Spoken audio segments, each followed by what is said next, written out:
नमस्ते. आज खूप दिवसापासून आमच्या सोशल मीडियावरती त्याच पद्धतीने आज यायच्या जमान्यामध्ये माणसाला माणूसपण म्हणून विसरणारा समाज हा खूप जास्त वाढत चाललेला आहे. परंतु आमच्या तालुक्यातील विलासदादा घोडे हे आमचे कायमच सोशल मीडियावरती असतील, त्याच पद्धतीने आमच्या तालुक्याच्या सर्व आदिवासी समाजांना असेल, सामाजिक कार्यकर्ते असतील किंवा अनेक वेगवेगळ्या सुखदुःखाच्या भेटीच्या नात्याने सोशल मीडियाच्या माध्यमातून आज माणसाचा जिव्हाळा कमी होत चाललेला आहे. पण हा असा एकमेव माणूस आमच्या तालुक्यामध्ये आम्हाला आज मिळाला आहे की आज पुण्यामधून जवळजवळ महिना झाला ते आमच्या घरी येण्याची वाट बघत होते की सर तुमच्या घरी यायचे, आम्हाला भेटायचे, तुमच्या सुखदुःखात आम्हाला सहभागी व्हायचे. आणि असा हा माणूस अकोले तालुक्यातून आमच्या घरी कोंढापुरी या ठिकाणी आम्हाला घरी सदिच्छा भेट दिली.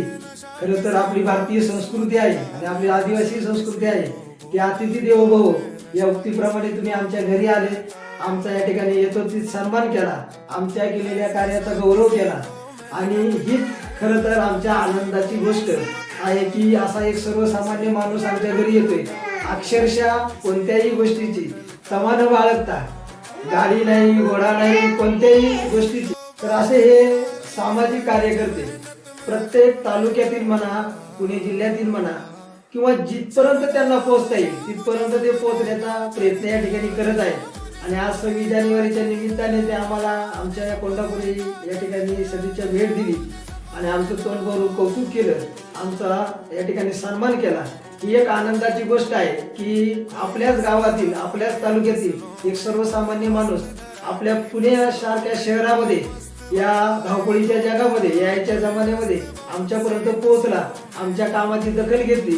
त्याबद्दल घोडे साहेब तुमचं मी मनापासून आभार मानतो की एवढं सुंदर असं तुमचं काम आहे.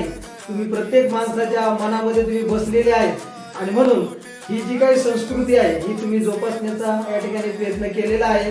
प्रत्येक माणसाच्या मनामध्ये तुम्ही राज्य केलेलं आहे आणि म्हणून असा हा आपल्या अकोले तालुक्यातील एक एकमेव माणूस आम्हाला या ठिकाणी जाणवला की तुमचं ऑनलाईन वरती, फेसबुक वरती, इंस्टावरती तुमची प्रतिक्रिया तर तुम्ही नोंदवतच असतात, पण आज प्रत्यक्ष तुम्ही आमच्यापर्यंत येऊन पोहोचले याचा खरा आम्हाला आनंद होतोय. कारण लांबून शुभेच्छा देणाऱ्या, गोड बोलणारे भरपूर असतात, पण तुम्ही प्रत्येक माणसाच्या काळजामध्ये हात घालून प्रत्येकाच्या जवळ जाऊन आपल्या ज्या काही सदिच्छा पोहोचवतात याचा खरं तर आम्हाला आमच्या तालुक्याच्या वतीने, आपल्या आदिवासी समाजाच्या वतीने तुमचं भरपूर कौतुकच आहे.